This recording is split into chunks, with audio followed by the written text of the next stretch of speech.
یہ بات سب کو سمجھنی چاہیے کہ ہمارے پوروجوں نے، بڑوں نے، قائدین نے آزادی کی جو لمبی لڑائی لڑی تھی، ظلم کے خلاف، تشدد کے خلاف، نفرت کے خلاف، اتیاچار اور انیائی کے خلاف، جب 1947 میں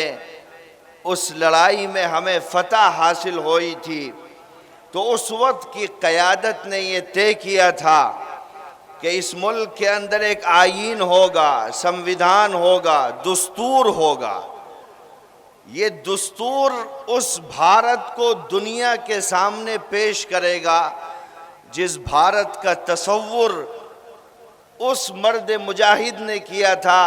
جب وہ اپنی گردن کو پھانسی کے پھندے پر لٹکانے جا رہا تھا۔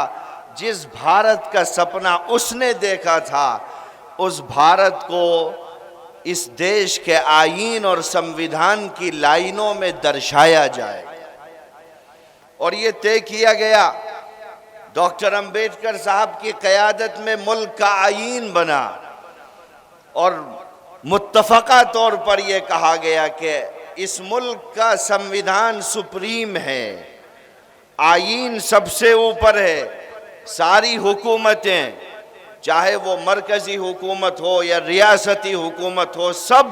اس آئین کے اندر چلیں گی، کسی کو اس آئین کو پس پشت ڈالنے کا اختیار نہیں ہوگا۔